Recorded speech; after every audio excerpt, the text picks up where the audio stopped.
Greetings, fellow guitar travellers and musicians, wherever you may be, and welcome from Mumbai, India, where I've been for the last 2 weeks. And today we've got a very, very special interview indeed. I've had the pleasure to meet one of the most phenomenal piano players I think I've ever seen in my life, and it's Miss Tatyana Dichenko, who is a Russian virtuoso of absolutely epic proportions, and I've just witnessed a performance that just has left me slack-jawed in amazement. So Tatyana, thank you so much for agreeing to be interviewed. Now, I've known you for roughly 4 days, 5 days. I met Tatyana a few days ago when we came to see a performance of the piano teachers from Virtuoso School of Music, and Tatyana was the final performance because you are instructing the... Yeah, I'm a trainer, I'm a mentoring. Yes, she's instructing all the piano teachers. Yeah, I'm a mentor of teachers. Yes, and apparently they're all terrified of you. Terrified! In a good way, because it works only towards studying, not against. I saw the teachers like this. I've got a lesson with Tatyana today. Like this. Oh my god, no, the last one I've got from them, it's like, no, you should be like that only. Because my question was, just today we chat about that, and my question was, guys, I see you are quite scared sometimes about myself. Like everybody consider me as the strictest teacher in FSM.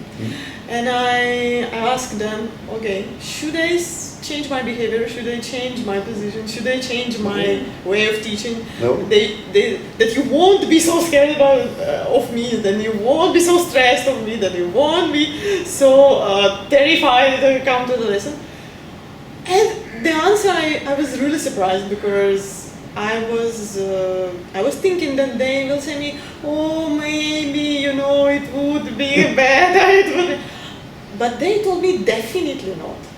Even don't think about that. They all told me, like pretty all whom I met today, they, along with Ryan, who is the coach trainer for them, so he told me, no, even don't think about that.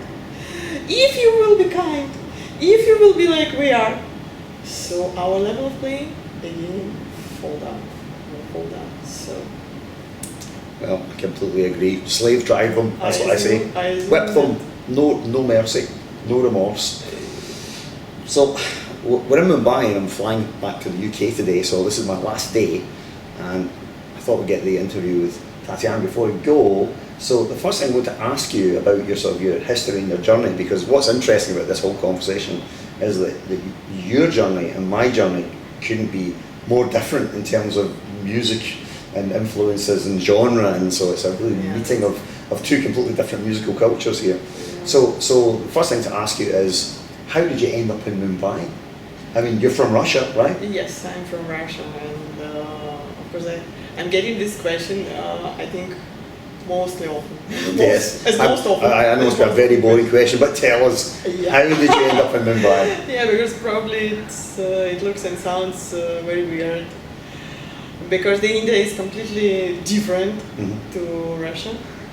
I mean, in terms of climate, in terms of culture, in terms of relationship between the people, people themselves. So this is my second year in Mumbai. I'm about to complete. So first I went to India as a tourist in 2014. Okay. Because my dream was, since I came to know the Taj Mahal, my dream was to see it, to watch it live, because I was mesmerized by that construction. And finally I got a company to travel. That was actually most of my relatives. So we came I came actually for a very short visit, as 6 days. So we've been in Agra. So a couple of cities we covered actually, and including the Taj Mahal.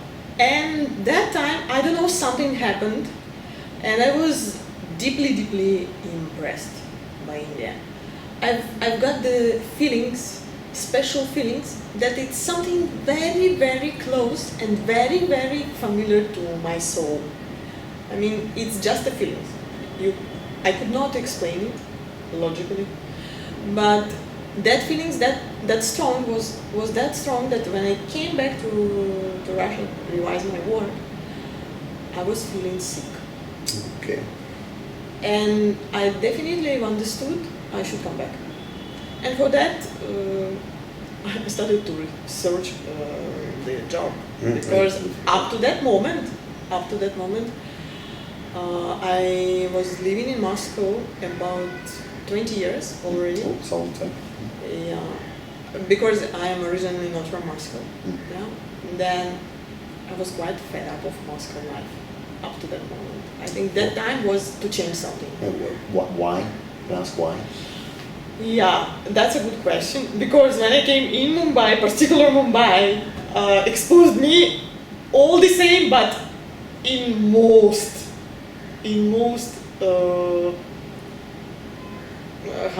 How should I say? That what I was trying to avoid in some time, in some way in Moscow, I faced it here. Oh, okay. a lot and much more than, because I've never been in Mumbai. As I told you, I've been in some other cities. Mm-hmm. So what exactly I was fed up of? Traffic jam. Was just exhausting in Moscow, and that pressure of big city, huge city, and everybody's running somewhere. Everybody's trying to do some business. Everybody is trying to get the maximum from the life. So, and I've understood as an artist, I've understood that I can't get more from my job on that moment. Mm-hmm. I reached the pinnacle. Something what I could get from work, the place of my work, I did, and nothing after that. Mm-hmm. So I got very bored about that, because 5 years I've spent for one place of working. So after that I understood that okay, all is done, and you're bored, and that is not what I'm used to feel. So actually that feeling of boring is not about me. That's why destiny brought me in Mumbai when I faced oh my god, now I realize, if I knew what Mumbai is before, I would never come. I would just love the irony of you complaining about the traffic jams in Moscow and coming to Mumbai. But you know, also there is a point is to understand some things, you should be able to compare with something. Yeah, when you understand that this is black, this is white, but you know that because this is white, this is black. If you know only white, you can't understand whether it's black or what. So that, of course, after 1 year spending in Mumbai, I'm just, oh my God, Moscow life is just so nice, so relaxing. When I came back for 2 months as my holidays after 1 year, the first impression of my country, of coming back, was why it's so quiet and why it's so little people on the street. Because before I was getting the quite opposite impression. There are much people, so crowded, and it's so noisy, and it's so much pollution, and so on and so on. And so on. That's. Yeah, I mean, for those of you who've not been to Mumbai, if you're used to, you know, let's just say even a busy city in Europe, it can't compare to the visceral chaos that is Mumbai. But it's an extremely vibrant place. Yeah. I mean, there are people everywhere, and the traffic is insane. And there's extremes of wealth and poverty that you see, which are very difficult as a Western person to really, you know, accept. But there is something about it. There is something about the place that's really, I don't know, exciting, because it is the vibrant. life is here. The life is here. Yes. In comparison, my essay in compare with let people who like Dubai forgive me, but in compare, for example, with Dubai, it's not only my opinion. Many people find Dubai. I've been to Dubai. I hated it. Many people find Dubai is very artificial, as myself. Oh. I mean, as a dead city. So I would not like to live there. No. So definitely. No. I know what you mean. It's like Dubai is it's obviously very modern and very clean and. Yeah, actually, it's more civilized. Yeah. Absolutely, but it's ultimately boring. Yes. Ultimately. That's it. I think about that's the thing with Mumbai is that it is exciting, you know, it's chaotic, but it's exciting. I would call it like once I was asked, how could you describe the Mumbai in one word? So I would describe it like anthill. Oh, anthill. Yeah, well, actually, that's not bad. Yeah, I mean it's full of life. Yeah, and or like probably it's a circus, but in a good meaning, circus. When you are in a circus, so much is happening, right? So somebody's flying, somebody's riding the horse, somebody's playing something, somebody's laughing and like clowns, and I mean that is life. Yes. Some of these feelings. I think you understand. I understand you exactly. So I mean, do you plan to stay here for a long term, or is this just a? As of now, I understood that I can't leave whoever I touched already as a teacher, and whoever needs me. There are some people, I can't say like much people, but it's not little people who need me, whom I teach, and who definitely would like me to stay for some time at least. So I think I may see myself over here at least for 3 years. Because you may leave after 1 year, just like, okay, I've tried, it's not mine, I prefer to come back. But since you came back already for the second year, so I mean, that means that something holds you here. Yeah, I mean, something brings you back, some point is here, a very good point. I mean, many points. For myself, I've got many good and even better points than in Moscow. That's why it's very exciting. To go back to Moscow then, what was life like for a piano player in Moscow? Because you just imagine it's like Moscow's full of these amazing piano players. Absolutely. Moscow is full. And in compare with this place, when I feel myself like sometimes as a very special person. I'm in high demand, and that is true. That's obvious thing, and of course I understand. Then, for the moment, there is no actually good piano player. Apart of me. Yeah. So the thing is, like, a population of over 20 million people, Tatyana is the best piano player in Mumbai. Quite probably. Almost certainly. That's pretty much true. I would say exactly. And as well as teaching is also, some good teachers are here, but very few, very few. And also what do I follow? It's a Russian system, and the Russian system anyway it's a complete system, and it's complex of subjects and of it's a special way of teaching, what's involved in that. And even some good Indian teachers, unfortunately, they were not taught like that, right? So that's why it's unique. I mean, the Russian system over here is unique. Whereas obviously in Moscow, that's the way that everyone teaches. Yeah, I mean, in Moscow you can easily find a good teacher in every musical school, musical primary school. Sure. Here is no one actually. So was that one of the motivations to come here then? Was just the opportunities are so much better here? Yeah, because when I see the faces of students, of kids, and I understand that some of them really desire, and some of them really want it, and they're like when you have food, and when you see hungry people, and you have food, you have much food. You want to feed them. Of course. You are getting feeling only one wish, to share, to give. That's what. Right. Okay, so that's really interesting. So what did you do back in Moscow then? Were you teaching? Were you performing? Yeah, it was all was there. I mean, it was, but it was not in that intensity. It was not that often. It was not in probably that level what I'm doing here, because here, for example, one of the last my performance was I was asked to present Russia, to represent the cultural program of Russia at BRICS meeting. Some of BRICS. Yes, BRICS. Yeah, so that I'm only person who can present something about a cultural program from Russians.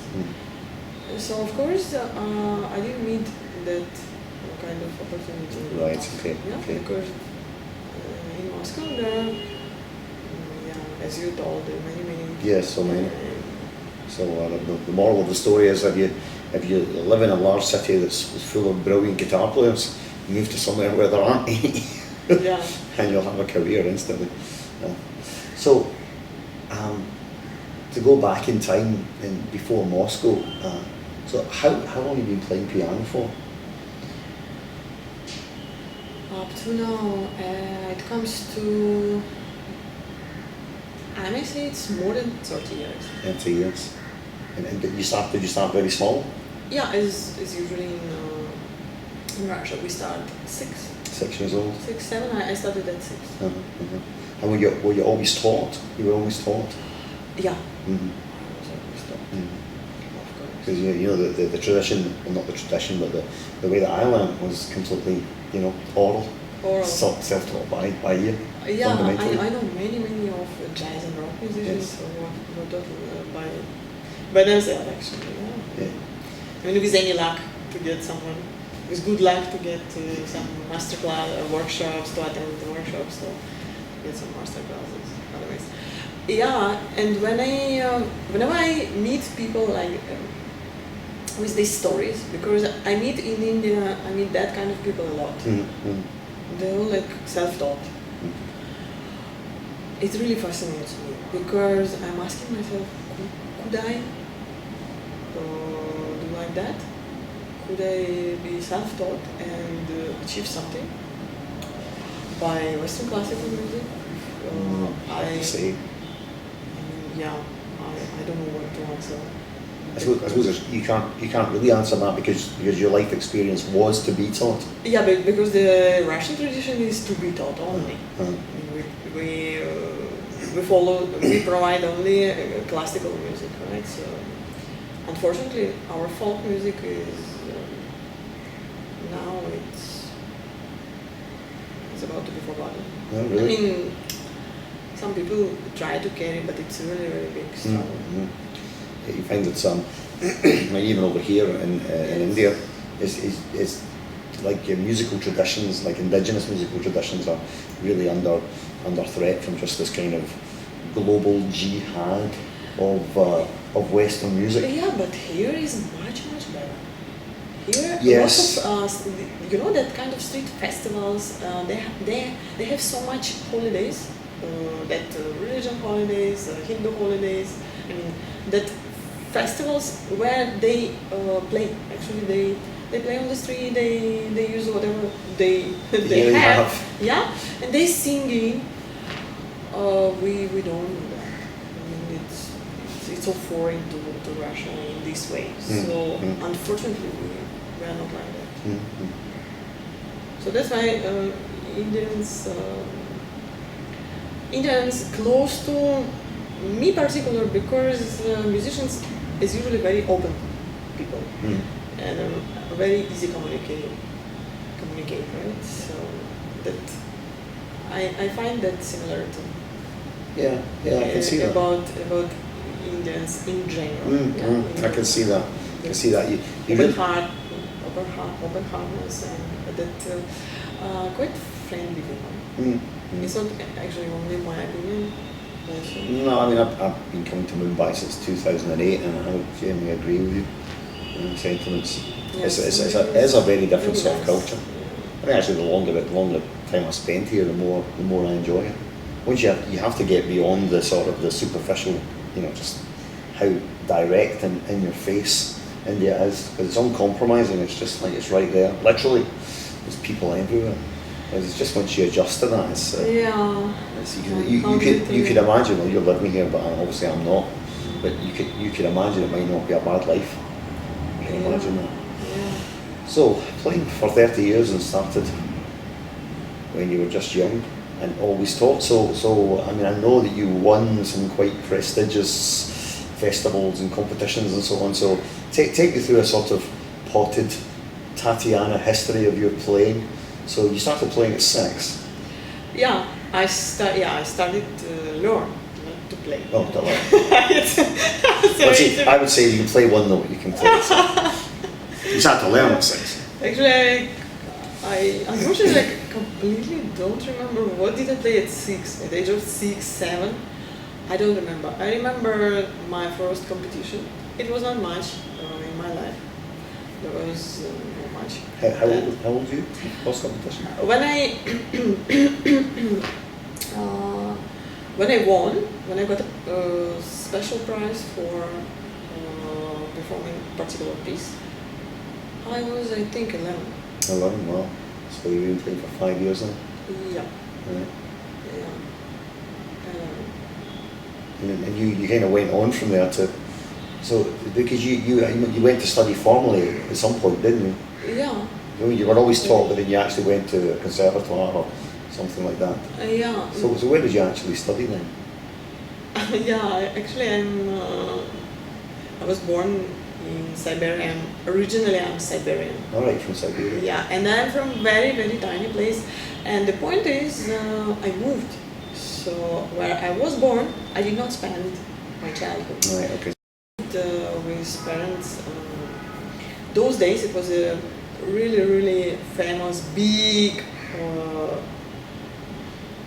It was called Reconstruction of the Century. If you ever heard about the Trans-Siberian. Yes. This is a railway. Yeah, Trans-Siberian Railway. Yes. Yeah, and a particular place when they were trying to build a tunnel of 15 kilometers. Yeah. What was really, really, it was a challenge. Yeah, difficult. And yeah, and I mean, it's actually was it lasts for. They were trying to do it for 10 years, more than 10 years. Mm. They could not do it properly, and they could not do it fast because it was a wrong research in geology. It was a wrong. Yeah, you It was couldn't the wrong drill through the rock. place. Yes, To break the rock. Yeah, and that place nearby, we moved when I was 3. So there I grew up. It's really, really tiny place. Mm. It's more like a village. It's not a.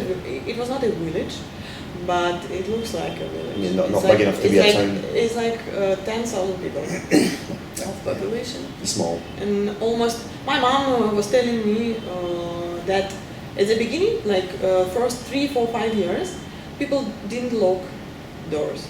Yes. Wow. They didn't get that idea to lock. Yeah. Everybody knew everybody.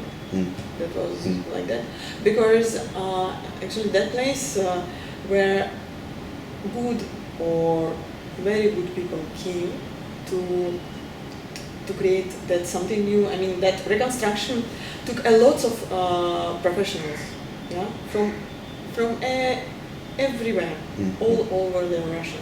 So there were people from St. Petersburg, there were people from Moscow, there were people from very different places.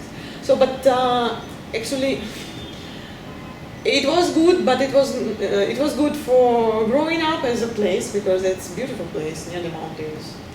But it was not so good in terms of my professional study. That time I didn't know that I will be a professional musician. Mm. But later on, much later, I understood that I missed something being at such far place. Yeah, sure. Because even in Russia, even being in Russia, But when you are really, really far from any cultural center, you miss a lot. You miss environment, you miss listening, my teachers, all my teachers were so kind to me. I was the best, of course. In that tiny school of, I don't know, 30, 40 people, students, of course, I was the best. Because my mom was a teacher. And of course, I was a gifted. I mean, I'm a gifted with some abilities, complex of musical abilities. And you know, when you are used to listen that, okay, it's all fine, all is fine, all is good, you are playing so good, you are playing so good, you are the best. Of course, what kid can do? I mean, when you are an adult, you can, as I did, I always pushed myself. Yes. But when you are 10, 11, 12, all is fine, yeah, it's the paradise. You know? Of course, that what I did not play that time much scales, I realized, I think 15 years later. 15, when I entered to conservatory, I realized that I had to play scales that time. I mean, I had to be pushed by someone, and I needed a strict teacher, as I am now, to my students, but in a good way. That's what I missed, and unfortunately you can't get it back. Okay. You can't get it back. When I entered to conservatory, what was a really big luck for me, because I even could not dream about that. Because Moscow Conservatory, for all pianists in Russia, I mean, who are looking for some professional life, as a musician, it's a top. I mean, it's what you can dream about. Of course, as well to me, because I was a Siberian girl, province girl. Wow. Yeah, I was, so I finished my college at Novosibirsk. Actually, I moved a lot through all my life. My geography is quite... all over the place in Russia. Yeah, I mean... Just as a quick aside, this must have been some under communism, is that right? Yeah, it was about to finish. Right, yeah. so it would have been like when I was 15... Late 80s? Soviet Union broke when I was 15, 16. When I entered with absolutely great luck, and I'm so grateful to my professor, and I will be grateful to all my life, who just picked me up actually. And I just jumped in the last moment, because at that time when I came to Moscow, it was not my wish. It was wish of my previous former teacher, who came with me in Moscow from Siberia. Wow. So we flew. Wow. And actually she pushed me, because I was absolutely not sure in myself. I mean, much more than I am now. You're only 15 though, right? No. I was 20. Oh, right, okay. I was 20. But I could not dream about it. And she pushed me so badly, and you have to. Come on, we go, you have to try at least, you have to try. I was so scared, my God, this is place, the Moscow Conservatory is a place when Scriabin, Rachmaninoff, Tchaikovsky, and so on, these kind of people were walking by these steps, by these stairs, with this surrounding. My God, it's like, it's something unbelievable. And eventually she picked me up with my professor. She decided to take me in the last moment, because I came only for last consultants. I mean, it was just like last chance. You just at the very end? Yes, it was really like it's something. And at the very beginning, when I came for first lesson, she asked me, how old are you? And I told her, I'm 20. I'm 21. And her face was so upset. Really? And she was like, she changed in face badly. And I was like, I don't know what is going on. I mean, what's wrong? What's wrong with you? And she told me, wow, this is too late. Yeah, she shook her head like that. She was already like 60 something. Right. I mean, she's experienced artist, and she was a player. She did recording. She was a pupil of one of the most genius teachers, piano teachers. Mm-hmm. And I thought, wow.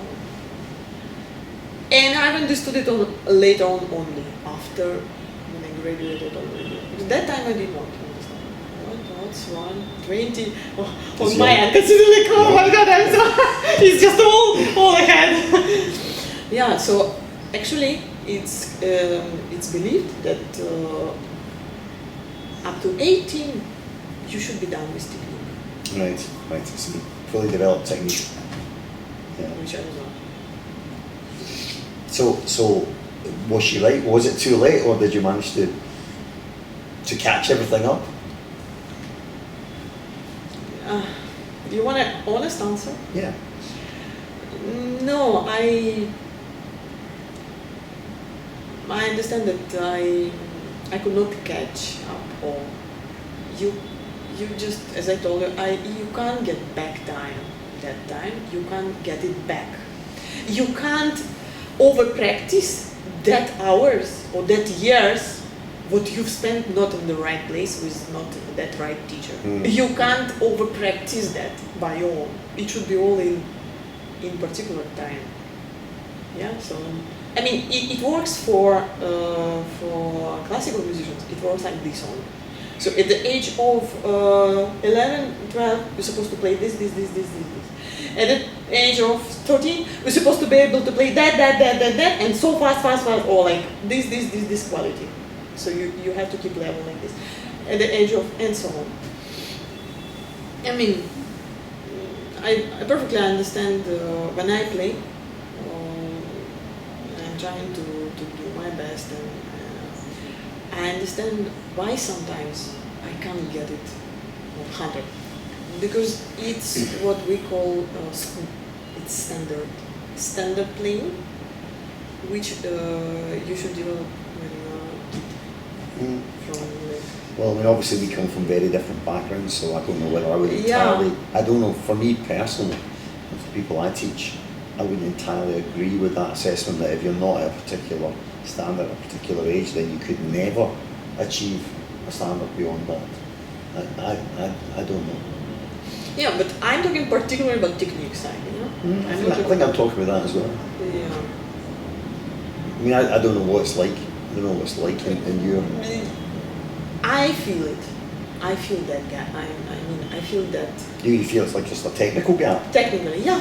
Mm-hmm. I'm very satisfied with me as a musician. Mm-hmm. I'm sorry to say that. No, not at all. But I'm very sure in myself as a reader of music text, musical text, as an interpreter, as a teacher who can carry or who can explain what is this music about. Even I'm getting quite clear imagination about many styles, many composers, and I'm pretty sure that it's true because I feel it. And at the bottom of your heart, you feel that you're right. I mean, that feeling of truth, you know. That, yeah, but I can't say it about technique. Right, I see.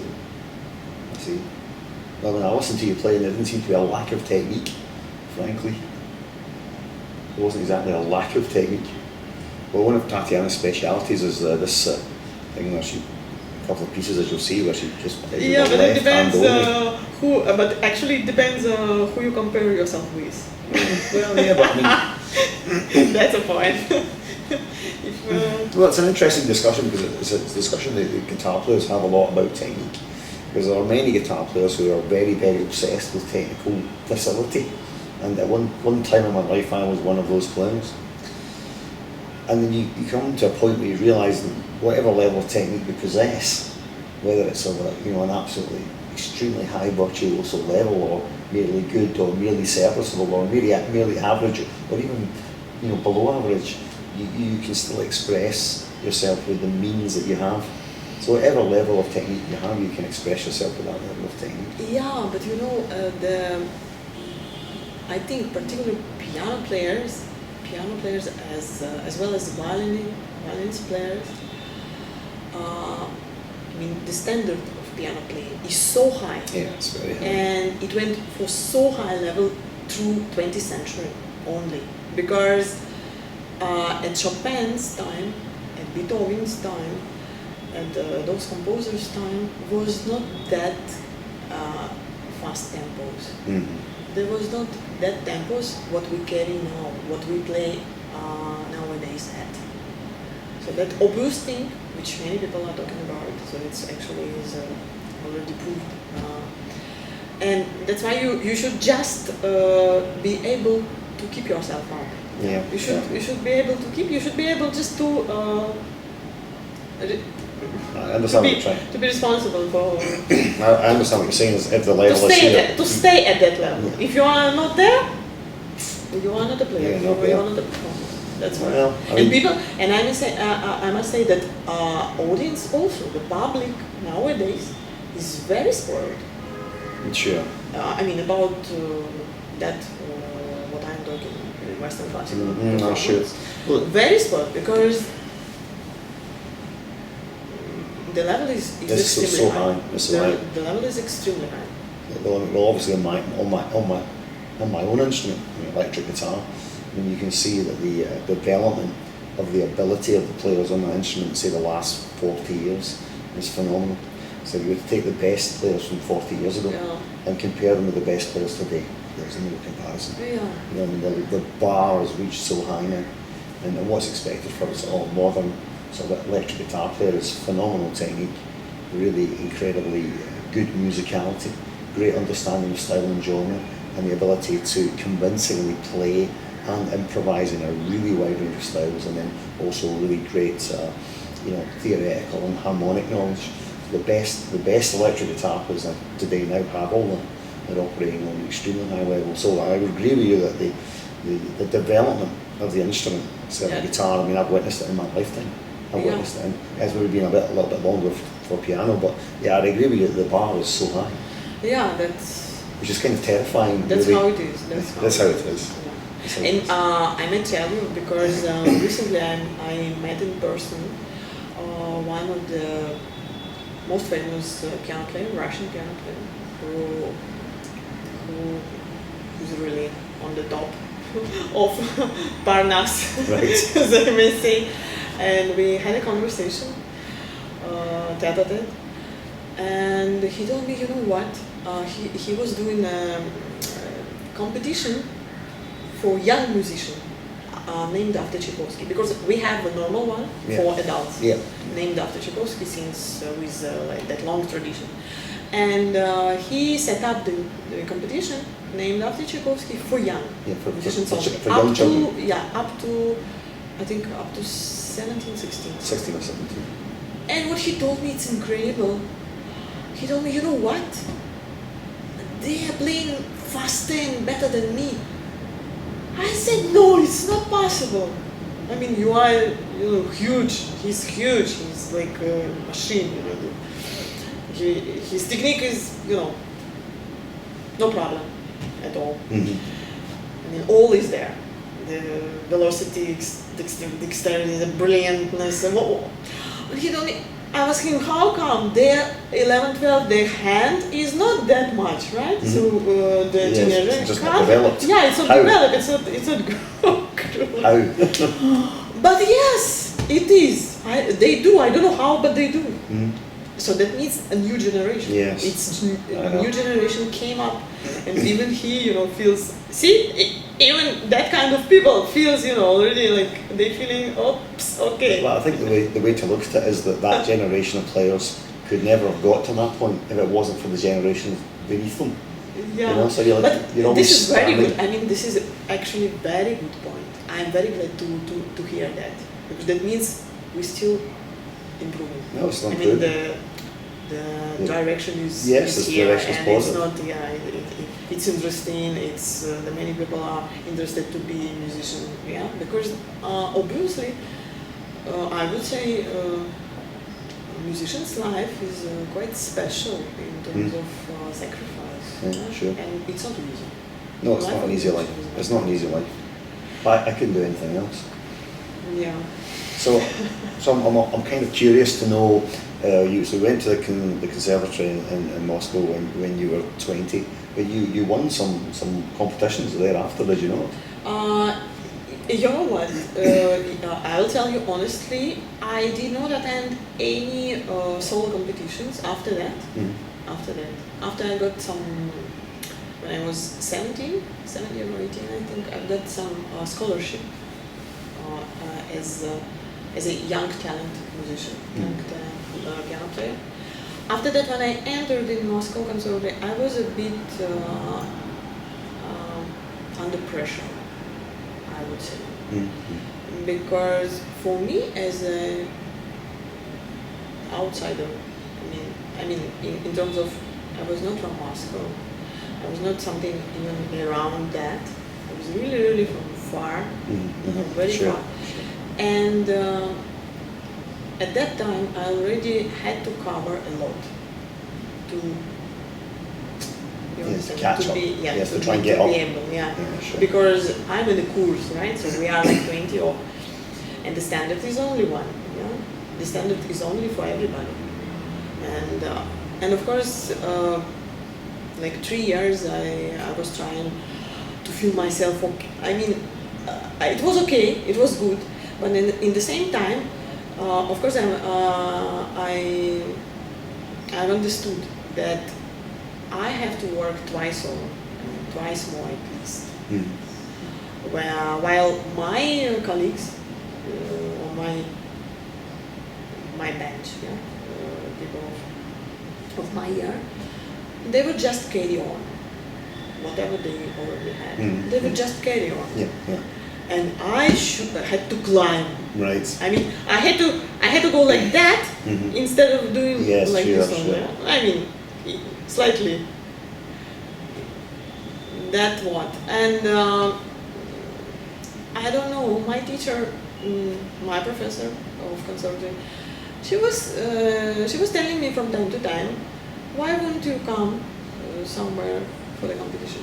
But the first reason was money, because I was living quite far from my parents, and that was a really hard time in Russia. That was after the fall of communism. Change of regime. Very, very and unstable. We went to what? We went for nothing. All was broken, and the people just survived. Actually, my parents had to move to village and take the cow and start to produce some homemade food. Right. Well, milk it.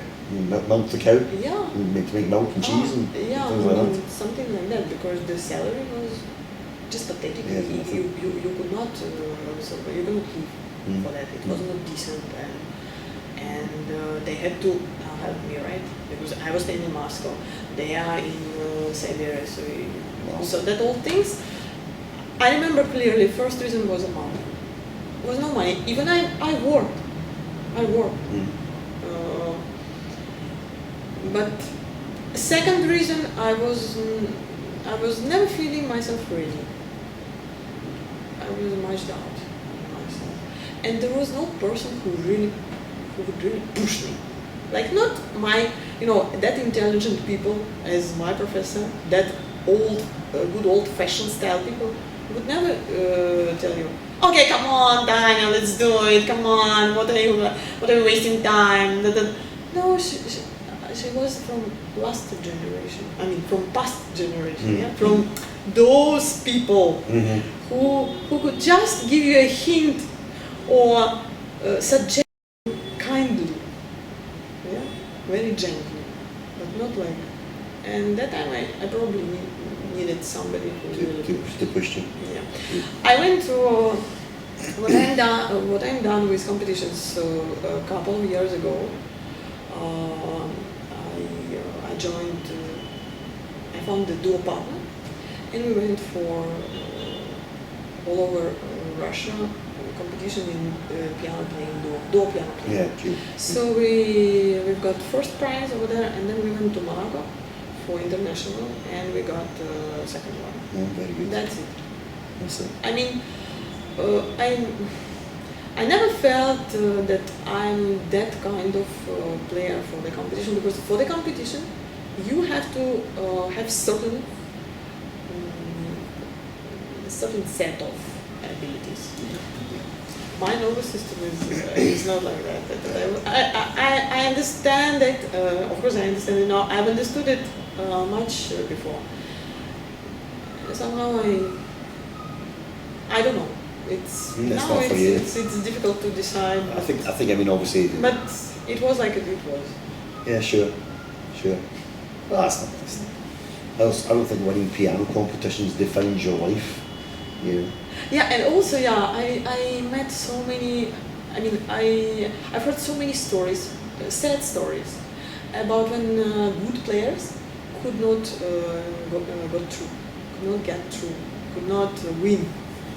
Because of many mafia is everywhere, no?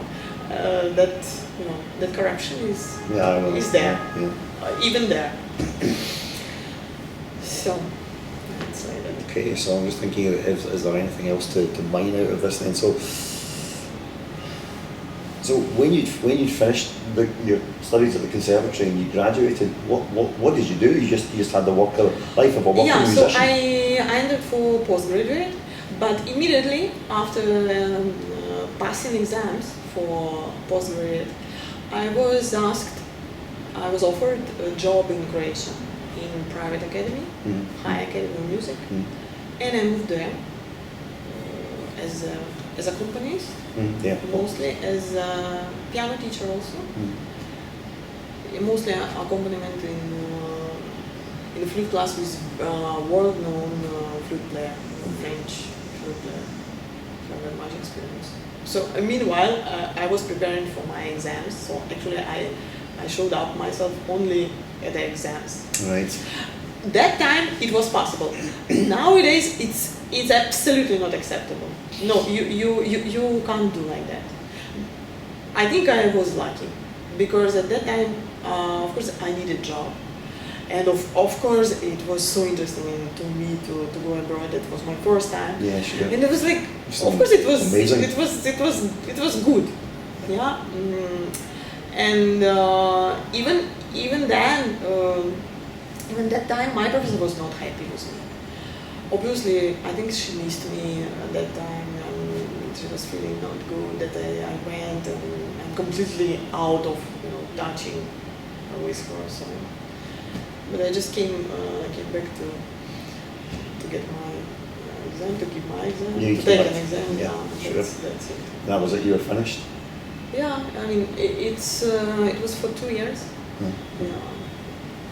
I spent 2.5 years in Croatia. And so for that, from the time that you graduated to coming to live here in Mumbai, you just had the life of a working musician. Yeah.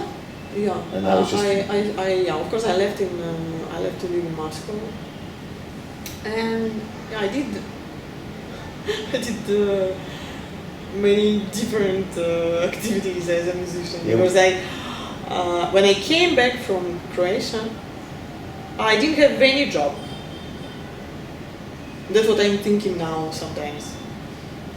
Because it's a good thing when you move abroad, it's good, it's fun, it's cool, you know what to do. But once you decide to come back, if it's certain amount of time passed, that means you are coming and you have what? You've got to start again. Yeah, I mean, it's all in the past. So you've lost that previous job, you've lost some sort of connections, you've lost, you're not on the line, yeah? Yeah, sure. You're not on the line. Yeah, I understand. And that time when I came back, I had to, I started to teach little kids, little ones. And what I can be proud of myself, I've got twins. I got a request to teach twins of 9 months. Oof. Yeah, and I started that. Wow. I came to meet the parents, to meet the kids. The kids were so lovely, and they're actually extraordinary in their way. Because in that age, They were able to clap, good. They were able to play drama. Wow. This, you know, that's 9 kid. months? Yes, 9 months? yes. And I started classes. I started classes in that age. Wow. And we carried it up to when they were 5. Wow. And then they entered in music school. That's incredible. Yeah, but the kids are. Of course, and they are. You just Yeah, the brains are just mold the brain. That's what actually I was doing for a certain amount of time, like 4 or 5 years. I was doing that. I mean, on a platform of job, getting job also. Also, I was doing this kind of private tuitions, like that. Much experience. Actually. Did you do a lot of performing as well? Did you perform? Yeah, I performed because I was working at the college, musical college. Of course, I can't give up from performance. No. It's like a drug, isn't it? Like a drug. Of course. Once you felt what's that, what it gives you, which feelings are you getting coming on the stage, and sharing the music with the audience, with people, making somebody at least happy. Of course, it's very difficult to go on. Yeah, sure. So I don't think there's anything much else to go through here. So we've found out about your time in Moscow. Is there any sort of particularly interesting or unusual things that happened in Moscow? Any anecdotes? I may say that once, while I was studying at conservatory, I was searching for a job because I had to. As I told you, it was a really bad time in Russia those days, and we all had to keep up and survive somehow, and at least to be able to carry on studying properly, because studying takes a lot from you. So I lived in dormitory, which was very interesting. Again, it's a different story of living in dormitory with musicians. Yeah, because it's you are attached to the room of practicing. You are attached as a pianist. You are attached to the room, which you can share, which you have to share with 5 more people, 5 more pianists. And you, of course, you have to practice every day. You are supposed to practice every day, and everybody wants to practice. Not only you, and everybody around wants to practice. Wow. And as much as it's possible. And of course, some timetable clashing. Yeah. And sometimes it was really fight. Oh, right, fight to get the piano. There's only one piano, of course. Of course. Yeah. One piano in the room. Uh-huh. So 5 people on the room. That means that ground floor opened from 6 a.m. up to 1 a.m. 1 a.m. in the morning? Yeah. Wow. Yeah. So that was time.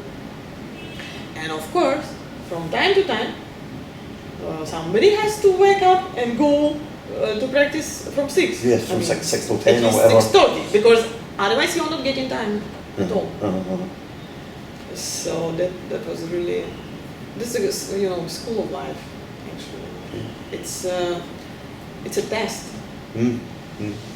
How much you want. So one thing I would want to ask you, you obviously still practice today, so how much on average do you practice per day? As of now, Yeah. very little. Feeling very bad because I teach a lot. Yeah, I practice not enough to. But before recital, when I was preparing for recital in April, I was getting like 4 hours for something like 4 or 5. But it's maximum at my life now, because I teach a lot. Yes. So I really do. I never worked that much. You never saw what? I've never worked that much as in England. In Russia, I didn't work so much. I never worked 6 days. Yeah, well, I mean, because in India there's so many people, isn't there? Yeah. So many people to teach. Yeah. And it's quite tough when you teach so much. You should perform. You should practice. And teaching, sometimes, it affects in a good way, of course, but sometimes you find yourself is exhausted. Yes, too tired to practice. Yes, Because you gave whatever you had. had. You gave to your students. You spent all. Yes. For today. Yeah, I used to say that a lot. I used to say that. And after that, you somehow you should find some source from, I don't know, from somewhere to try and. From love to music. I used to, what I said, when I train teachers, what I often say to them is the energy that I used to devote to developing my own playing, and now putting into, developing my students or developing the teachers. Yeah. And you find at the end there's nothing really very much left for you. Exactly. And you just feel tired. You just feel tired, and there is nothing left. Yeah. But I think there's periods of time that you go through where you do feel re-energized and re-motivated to practice. And that usually, for me anyway, is when you come into contact with certain people that influence you, or just you kind of get your love for the whole thing reignited. So if you're teaching for most of the weekend, you didn't really want to practice, but something happens and you feel reconnected with why you love the instrument so much, and it makes you want to practice. Yeah. And then of course when you do, and things start working really well, this is amazing. You keep wanting to practice. Yeah. Listen, I think I'm going to finish it there. Yeah, that was very lovely. I'm just going to do the wrap up now for ladies and gentlemen at home. Well, we could probably keep talking about this and kicking the ball around all night, but we're not going to. So I think I'm going to wrap it up there. Tatyana, thank you so much for your time. It's been a pleasure. Pleasure speaking with you. Thank you so much. And really an honor, because I could never imagine that you just can meet people, can meet person like that only for a couple of seconds, minutes, and then after that the person wants to ask you something more about how. Well, I think what happened was I just heard her play and I just thought, oof, wow.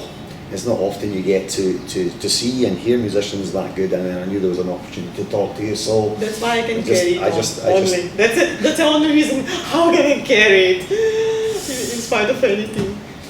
All right, so we're going to leave it there. It's been Ryan J. Parker and Miss Tatyana Dichenko, and we'll see you next time for another episode, another special guest interview. Wonder who we can find next time. But anyway, from Mumbai, farewell.